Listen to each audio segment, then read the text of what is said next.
അസ്സലാമു അലൈക്കും. നമ്മൾ ഇഫ്താറിന് ഇറാനി പോളെ ഉണ്ടാക്കിയിട്ടുണ്ടായിരുന്നു. അപ്പോൾ അതിൻ്റെ റെസിപ്പി ഒന്ന് കണ്ടു നോക്കാം. ഒരു പാന് ചൂടാക്കിയിട്ട് അതിൽ ഇത്തിരി വെളിച്ചെണ്ണ ഒഴിച്ചതിന് ശേഷം നമ്മൾ കൊത്തിയരിഞ്ഞ് വെച്ച സവാള അതിലോട്ടിട്ട് കൊടുക്കും. അതിൽ ഇത്തിരി ഉപ്പ് ഇട്ടിട്ട് നമ്മളൊന്ന് കുറച്ച് നേരം അടച്ചു വെച്ച് വേവിക്കും. പെട്ടെന്ന് പാകമായി കിട്ടാൻ വേണ്ടിയിട്ടാണ്. ഇടയ്ക്ക് ഇങ്ങനെ ഒന്ന് ഇളക്കി കൊടുക്കണേ. അത് കഴിഞ്ഞതിന് ശേഷം നമ്മൾ ഏകദേശം ഇതേ പരിവാകുന്ന സമയത്ത് നമ്മൾ അതിലോട്ട് ഇഞ്ചിയും വെളുത്തുള്ളിയും കറിവേപ്പിലയും പച്ചമുളകും തന്നെ ഒരുമിച്ചിട്ട് കൊടുക്കാം.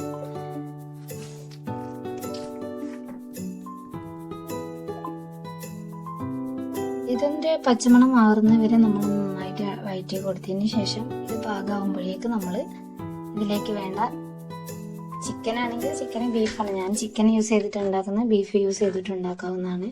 ഇത് കുട്ടികൾക്കൊക്കെ നല്ല ഇഷ്ടമാവും. കാരണം നല്ല ഫ്ലഫി ആയിട്ടാണ് സംഭവം നമുക്ക് കിട്ടുമ്പോൾ. ഉണ്ടാക്കി കഴിയുമ്പോൾ അതിൻ്റെ മാവ് കറക്റ്റായിട്ട് തന്നെ നമ്മൾ ഉണ്ടാക്കുമ്പോൾ നല്ല അടിപൊളിയായിട്ട് തന്നെ നമുക്ക് കിട്ടുന്നതാണ്.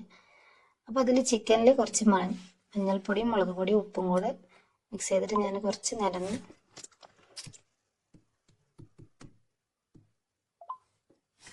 മാരിനേറ്റ് ചെയ്ത് വെച്ചു.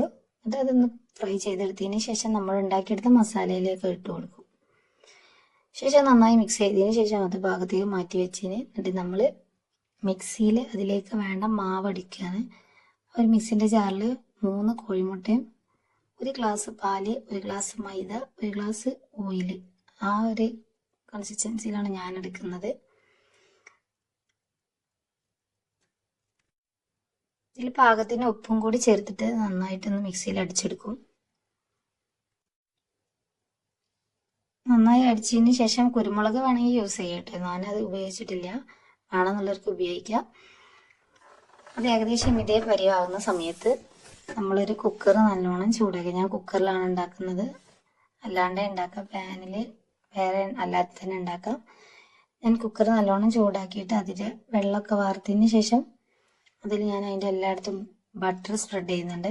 ബട്ടർ സ്പ്രെഡ് ചെയ്തതിന് ശേഷം പിന്നെ നമ്മൾ അതിലേക്ക് അതിൻ്റെ മാവിൻ്റെ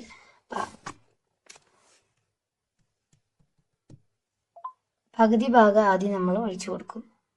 അതൊഴിച്ച് കൊടുത്തിട്ട് ആ മാവ് ഒന്നുകൊണ്ട് ഹീറ്റ് ആയതിന് ശേഷം ഒരു 2 മിനിറ്റോളം നമ്മൾ ആ മാവ് മാത്രം വെച്ചിട്ട് നന്നായി ഹീറ്റ് ചെയ്യും. അപ്പോൾ അതൊരു അല്ലാന്നുണ്ടെങ്കിൽ നമ്മൾ അതിലേക്ക് നമ്മൾ ഈ മസാല ഇടുമ്പോൾ ഫുള്ളായിട്ട് ആ മാവിലോട്ട് ഇറങ്ങിച്ചെല്ലും. അങ്ങനെ സംഭവിക്കാതിരിക്കാൻ വേണ്ടിയിട്ടാണ് നമ്മൾ ഒന്നുകൂടെ ആ മാവ് ഒന്ന് സെറ്റായതിന് ശേഷം അതിലേക്ക് മസാല ഇട്ട് കൊടുക്കുന്നത്.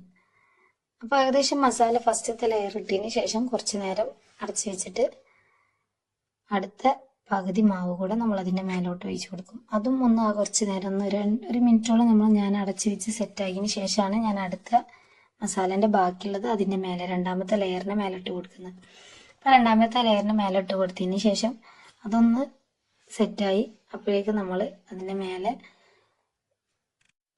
ക്യാപ്സിക്കത്തിൻ്റെ നടുഭാഗം മുറിച്ചിട്ട് അതിന് 4 സ്ലൈസ് ആയിട്ടുള്ള പീസുകളാക്കി എടുത്തതിന് ശേഷം അത് നമ്മൾ അതിൻ്റെ മേലെ വെച്ച് കൊടുക്കും. ക്യാപ്സിക്കം ഓപ്ഷണലാണ്, പക്ഷേ ക്യാപ്സിക്കത്തിൻ്റെ ടേസ്റ്റാണ് ശരിക്കും ഇറാനി പോള കഴിക്കുമ്പോൾ തന്നെ വേറെ തന്നെ അറിയുന്നുണ്ട്. നല്ല ടേസ്റ്റാണ് സംഭവം. അങ്ങനെ ഏകദേശം ഒരു 35 മിനിറ്റോളം ഞാൻ വേവിച്ചെടുത്തിട്ടുണ്ട്.